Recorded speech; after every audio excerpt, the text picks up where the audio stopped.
अस्सलाम वालेकुम क्लास 8 आप खैरियत से हैं, ठीक ठाक हैं।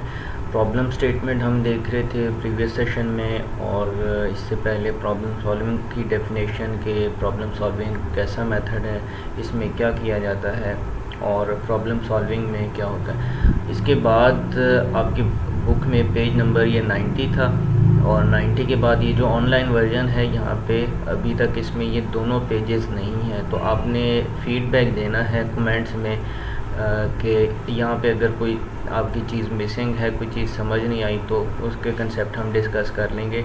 अब हम जाते हैं जो आगे हमारा टॉपिक है, फ़्लो चार्ट। फ़्लो चार्ट क्या होता है, और फ़्लो चार्ट में हम देखते हैं कि ये किस तरह की डायग्राम है। पहले भी इसको डिस्कस किया था, अब हम इसको यहाँ पे रीड करेंगे प्रॉपर, और इसमें जो सिंबल्स इन्वॉल्व होते हैं उनके बारे में स्टडी करेंगे। ये प्रीवियस क्लासेस में आप पढ़ चुके हैं, क्लास 5 में भी ये टॉपिक है। Flow chart is a type of, पहले आपको बताया था, ये एक डायग्राम होती है that represents a process showing the steps as symbols of various kinds. मुख्तलिफ आपको सिंबल्स के ज़रिए दैट हैव स्पेसिफिक पर्पस, हर सिंबल का जो यूज़ है वो स्पेसिफिक होता है और उसी पर्पस के लिए वो यूज़ होगा। तो और इसके अलावा क्या होता है कि उनकी ऑर्डरिंग जो होती है वो होती है according to sequence of program, यानी कि जो प्रॉब्लम सॉल्व किया जा रहा है उसके स्टेप्स को फॉलो करते हुए आप कोई भी फ़्लो चार्ट है वो बनाते हैं। उसमें आप फ़्लो लाइन से शो करते हैं कि कैसे वो किस तरह से फ़्लो कर रहा है, स्टार्टिंग कैसे हुई और किस तरफ मूव कर रहा है, और एंड कैसे होगा। There order by connecting them with arrows, तो हमने एरोज़ को हम फ़्लो लाइंस कहते हैं यहाँ पे। This diagrammatic representation can give a step by step solution to a given problem। कोई भी प्रॉब्लम है उसको हल करने के लिए एक डायग्राम बनाई जाती है विद स्पेसिफिक सिंबल्स, जिसे हम क्या नाम देते हैं, जो स्टेप्स को फॉलो करती है। जितने भी स्टेप्स होते हैं किसी प्रॉब्लम को सॉल्व करने के लिए, वो सब जो है वो in the form of diagram पेश किए जाते हैं। तो इसको हम क्या नाम देते हैं, ऐसी डायग्राम को flow chart. Flow chart helps in finding the solution of a problem and facilitate in showing the input process and output of the problem. तो किसी भी प्रॉब्लम का सॉल्यूशन फाइंड करने के लिए और हल तलाश करने के लिए हमें आसानी रहती है फ़्लो चार्ट की मदद से। और इसके अलावा क्या होता है कि हमें पता चलता है कि इनपुट इसमें क्या है, इसमें प्रोसेसिंग किस तरह की हो रही है इस प्रॉब्लम के लिए, और इसकी आउटपुट कैसे आएगी, क्या आएगी। The following are some benefits of flow charts. तो आपको एडवांटेजेस पूछे जाएं या बेनिफिट्स पूछे जाएं तो आपको ये बताने होते हैं। It helps in understanding the logic of problem solving process.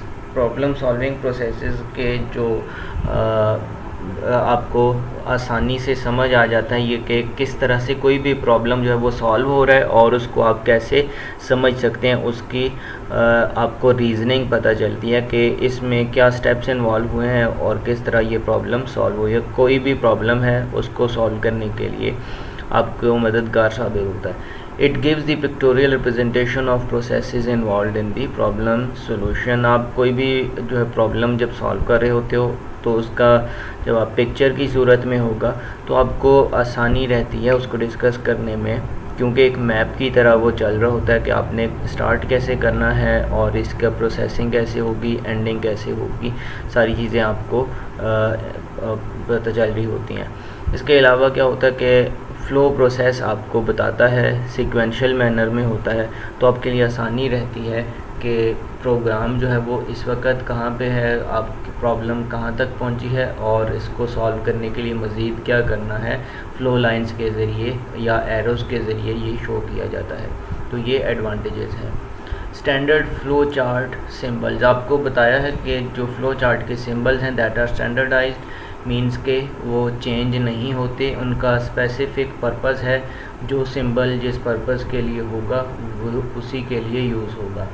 आपको याद रहना चाहिए कि फ़्लो चार्ट के लिए किसी भी उसके फ्लो चार्ट की स्टार्टिंग और एंडिंग एक ही सिंबल से होती है, दैट इज़ ओवल सिंबल। ठीक है, ये आपको ओवल शेप यूज़ करनी होती है। Oval shape symbol that represents the start और एंड ऑफ फ्लो चार्ट। आपको बताया था किसी भी फ्लो चार्ट का जो फर्स्ट स्टेप होता है दैट इज़ स्टार्ट, और आखिरी स्टेप जो होता है वो हमेशा एंड होगा। तो आपको ये दोनों लाजमी करने, और उसके लिए जो सिंबल यूज़ होगा that is Oval shape. Starting और एंडिंग लाजमी इन्हीं से होगी। इसके बाद जो इनपुट या आउटपुट सिंबल है वो भी सेम है। इनपुट के लिए भी इसी तरह का सिंबल पैरेललोग्राम यूज़ होगा, और जो आउटपुट है उसके लिए भी, आउटपुट शो करने के लिए भी आपको पैरेललोग्राम शेप यूज़ करनी है। इसके बाद नेक्स्ट जो आपके आता है प्रोसेसिंग सिंबल, पहले बताया था, डिस्कस किया है कि रेक्टेंगल शेप आप यूज़ करते हैं। अब ये नहीं कि प्रोसेसिंग के लिए आप कोई और शेप यूज़ करें, जिस पर्पस के लिए जो शेप बताई गई है वो वहीं पे यूज़ होगी। प्रोसेसिंग मींस के जहाँ पे आप कोई बता रहे होते हैं, कोई फार्मूला आता है या कहीं पे कोई वैल्यू असाइन कर रहे होते हैं, तो दैट इज़ आल्सो वो क्या आप बताएंगे कि प्रोसेसिंग सिंबल है ये। तो प्रोसेसिंग के लिए आपको रेक्टेंगल यूज़ करना है। रेक्टेंगल ये स्पेसिफाइड हैं सारे, जितने भी आपको सिंबल्स नज़र आएंगे तो आपको यही यूज़ करने होते हैं। अगर आप ये सिंबल्स इनके अकॉर्डिंग जो पर्पस है उसके मुताबिक यूज़ नहीं करेंगे तो क्या होगा, ये आपका फ़्लो चार्ट जो है वो फ़्लो चार्ट नहीं कहलाएगा, और वो इसको हम फ़्लो चार्ट नहीं कह सकते, सिंपल कोई डायग्राम कह सकते हैं। फ़्लो लाइंस आपको राइट लेफ़्ट अप डाउन ये सारी इस तरह से आपको फ़्लो लाइंस नज़र आती हैं। मींस इनको हम एरो कहते हैं। Arrow head with a line is used to show the flow of any process. कोई भी जो प्रोसेस हो रहा होता है उसका आपको प्रॉब्लम सॉल्विंग में कैसे बताना होता है कि स्टार्टिंग से आपने सेकंड स्टेप की तरफ गए, कौन सा आएगा, आपको इनपुट कर रहे हैं या क्या चीज़ें कर रहे हैं, उसके बाद कहाँ पे फ़्लो कर रहा है। तो ये फ़्लो बताती है, मींस के जो प्रॉब्लम है या प्रोग्राम है वो आपका किस तरह से सॉल्यूशन की तरफ बढ़ रहा है। This symbol show the flow of data information and process in the flow chart. तो डाटा आपने इनपुट क्या किया, कैसे वो प्रोसेस हुआ, आउटपुट किस तरह से, ये सारी चीज़ें फ़्लो लाइन से शो करते हैं। डिसीजन सिंबल, डिसीजन जहाँ पे फ़ैसला कोई करना होता है। फ़ैसला अब किस तरह का होगा, जो प्रॉब्लम सॉल्विंग में इन्वॉल्व होता है। कंप्यूटर ने कौन सा किस तरह का फ़ैसला करना होता है कि मींस के कोई नंबर्स का कंपैरिजन हो सकता है दो वैल्यूज़ का, या ये हो सकता है कि कौन सी वैल्यू ट्रू है या फॉल्स है। तो इस तरह के जहाँ पे बातें आएँ उसको हम क्या कहते हैं, या येस और नो कहीं पे आंसर करना हो तो कंप्यूटर कैसे डिसाइड करेगा। तो उसके लिए हम कौन सा सिंबल यूज़ करते हैं, डायमंड सिंबल। अब डायमंड इसको हम कहते हैं कि ये इस तरह की शेप है, आप इसको डायमंड का नाम देते हैं। तो ये शेप आप इसी तरह से आप ड्रा करेंगे, और इसमें जो आपको याद रहना चाहिए कि डायमंड सिंबल में से दो या इससे मल्टीपल जो है वो निकलती हैं, सिंगल इसमें से जो है फ़्लो लाइन नहीं आउट जाएगी। ठीक है, इसमें से जो फ़्लो लाइंस निकल रही होती हैं वो एक नहीं होगी, उसमें से दो होंगी। ठीक है, लाजमी दो होती हैं, तो आपको ये याद रहना चाहिए। Decision symbol is use to show decision process in the. Diamond symbol आप यूज़ करते हैं इसको डिसीजन को शो करने के लिए। इसके बाद गाइडलाइंस हैं। गाइडलाइंस में आपको ये बताया जा रहा है कि कहाँ से कितनी लाइंस फ़्लो करेंगी।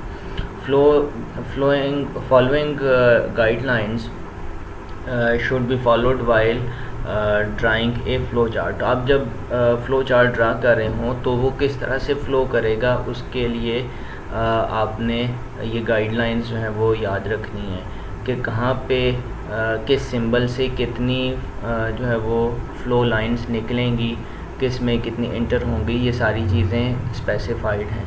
Flow chart should be clear, neat and easy to follow. आपको पता होना चाहिए कि आप जो डायग्राम बनाएं जिसे आप फ़्लो चार्ट कहते हैं वो बिल्कुल क्लियर हो, साफ़ सुथरी हो, उसमें बिल्कुल जो भी आपने मेंशन किया हो क्लियर हो, सिंबल्स क्लियर हों और जो भी आप शेप्स बना रहे हो वो प्रॉपर हों। Flow chart is either from left to right और फ्रॉम टॉप टू बॉटम। अब ये होता है कि आप जब फ्लो चार्ट ड्रा कर रहे होते हैं तो पेज के लेफ़्ट से आप स्टार्ट करें और राइट साइड पे मूव करें, या आप जो है पेज के टॉप से शुरू करें और उसको डाउन की तरफ लेके आएँ।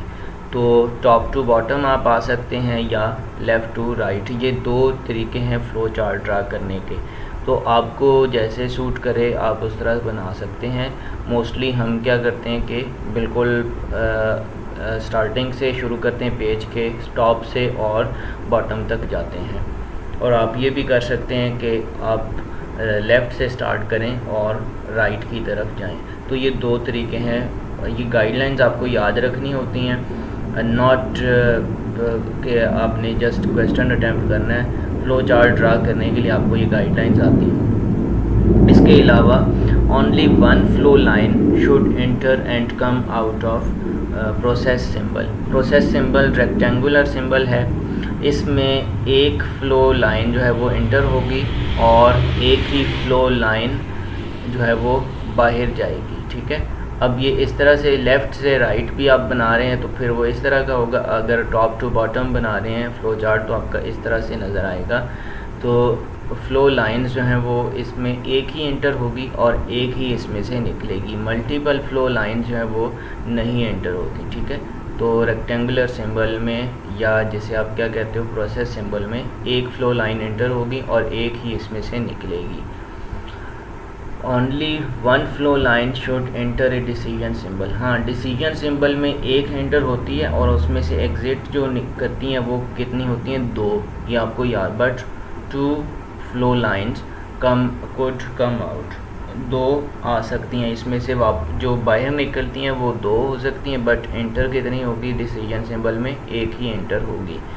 One for each possible answer, yes या नो या ट्रू फॉल्स के केस में आपको अलग अलग बताना होता है कि ये वाली ट्रू के लिए, ये फॉल्स के लिए, बट उसमें एंटर कितनी होगी, एक। इसके अलावा only one flow line is used in start and symbol, और एक ही फ़्लो लाइन जो है वो क्या होगी, बाहर जाएगी स्टार्ट सिंबल में। स्टार्ट सिंबल ऐसा सिंबल है इसमें एंटर कोई भी नहीं होती और इसमें से बाहर जाती है, और वो कितनी होती है, एक ही फ़्लो लाइन इसमें से बाहर जाती है। इसमें एंटर कहीं से भी नहीं होती क्योंकि ये पहला स्टेप है।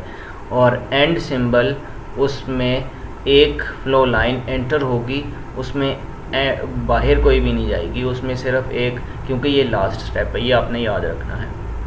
Avoid the intersection of flow lines to make it more effective. आपने जो आप फ्लो चार्ट बना रहे हैं तो उसमें फ़्लो लाइंस एक दूसरे को क्रॉस ना कर रही हों, एक दूसरे को इंटरसेक्ट ना कर रही हों, ये आपने याद रखना है।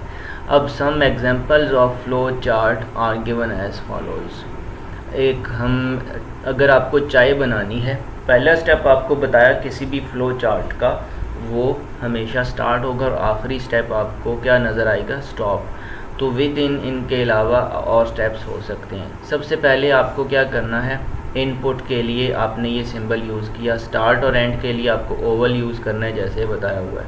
फ़्लो लाइन इसमें से एक निकल रही है। आगे आपने क्या करना है कि चाय बनाने के लिए आपको क्या चाहिए, पोर वाटर इन ए, आप क्या कह सकते हैं, किसी भी बर्तन में आपने पानी डाला, इन ए पॉट, तो उसमें आपने क्या, या केटल में भी डाल सकते हैं।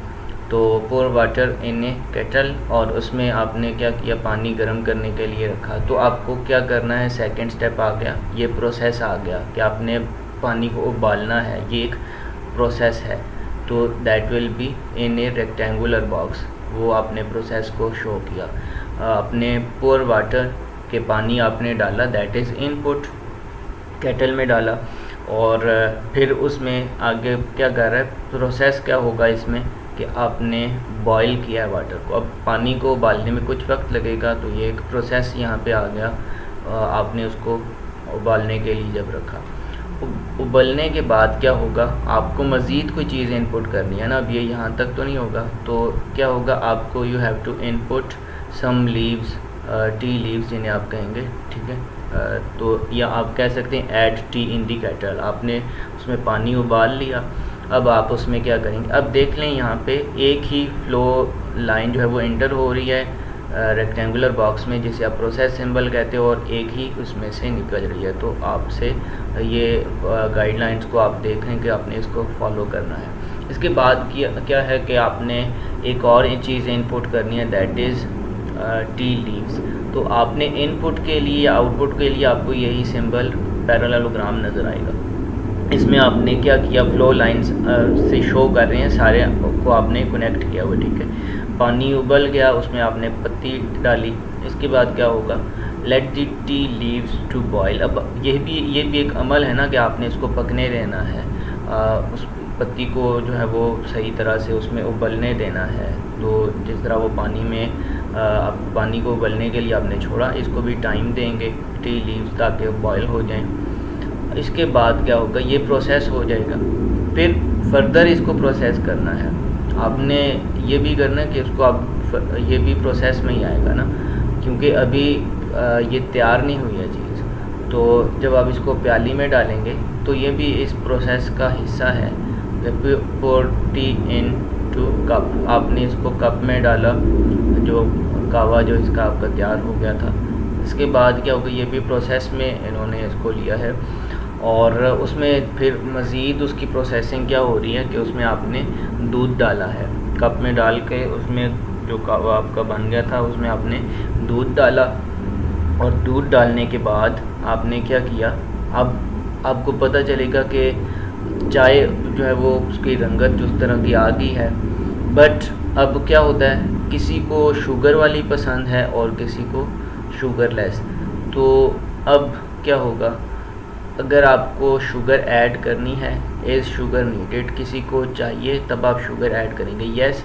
तो फिर इसलिए यहाँ पे दो सूरतें, किसी को चीनी पसंद है किसी को नहीं। तो आपने क्या किया, शुगर ऐड करनी है उसके लिए जिसके लिए, अगर किसी को नहीं ज़रूरत उसकी तो चाय तैयार है ना, नो आ जाएगा और टी इज़ रेडी। और अगर किसी को शुगर जो है वो करनी है, उसमें ऐड करनी है, तो यहाँ पे क्या करेगा, यस वाली तरफ आ जाएगा। और तो ये डिसीजन इसीलिए आपने शो किया, लाजमी नहीं कि हर एक को शुगर जो है वो चाहिए होगी, तो आपको इसलिए ये डिसीजन सिंबल यूज़ करना पड़ रहा है। तो अगर नो होगा, किसी को नहीं चाहिए, तो फिर उसकी तो चाय रेडी है। बट जिसको शुगर ऐड करनी है उसकी चाय रेडी नहीं हुई अभी, उसको आपने इनपुट देनी है। क्या इनपुट होगी, ऐड शुगर। तो डिसीजन सिंबल के बाद ये आ गई, और इसके बाद यस के बाद आपने ऐड की शुगर, और ये इनपुट के तौर पे आएगी। फिर इसको आपने जब स्टीयरिंग कर रहे हैं, हिला रहे हैं उसमें ताकि चीनी हल हो जाए, तो ये क्या कहलाएगी, दैट इज़ कि आपने उसको प्रोसेस किया है। प्रोसेसिंग के बाद अब इसकी क्या होगी, टी इज़ रेडी, तो चाय जो है तब तैयार होगी। तो ये आउटपुट आपका टी इज़ रेडी शो हो रहा है। अब चाय जब तैयार हो गई है तो यही हमने तैयार करनी थी, तो अब स्टॉप सिंबल आ गया। आखिर में ये बताएगा कि ये आपके जो प्रोसेस है सारा कंप्लीट हो गया और फ्लो चार्ट यहाँ पे एंड हो रहा है। तो पहला स्टेप हमेशा स्टार्ट और आखिरी स्टॉप होगा, तो या एंड भी आप कहते हैं। तो इसमें आपका देखें कि इसमें एक फ़्लो लाइन एंटर हो रही है, एग्ज़िट इसमें से कोई भी नहीं होगी, और यहाँ पे एक इसमें से एग्ज़िट हो रही है, एंटर कोई भी नहीं हो रही। ये आपका फ़्लो चार्ट एग्जांपल था, flow chart to make tea. इसी तरह आप इनको डिस्कस करेंगे, ये ऑमलेट वगैरह इनको आप समझेंगे अपने तौर पे। और नेक्स्ट हम यहाँ से फिर स्टार्ट करेंगे ये जो नेक्स्ट टू आपके एन में लार्जर गिवन नंबर आपने फाइंड करना है 2 या 3 में से, और 5 गिवन नंबर है उनका प्रोडक्ट। इस तरह के फ्लो चार्ट हम यहाँ से डिस्कस करना स्टार्ट करेंगे। तो ये कुछ एग्जांपल्स, तो फिर आपका ये चैप्टर जो है वो यहाँ पे एंड हो रहा है, और ये आप इनको अपने तौर पे ये डिस्कस करेंगे। तो नेक्स्ट हम इन्हीं एग्जांपल्स को आपने करना ही है कि कोई भी प्रॉब्लम हो या आप अच्छे तरीके से जब करेंगे तो आपको फ़्लो चार्ट ड्रा करना आएगा, क्योंकि आपको ये बाद में पूछा जाएगा। अस्सलाम वालेकुम।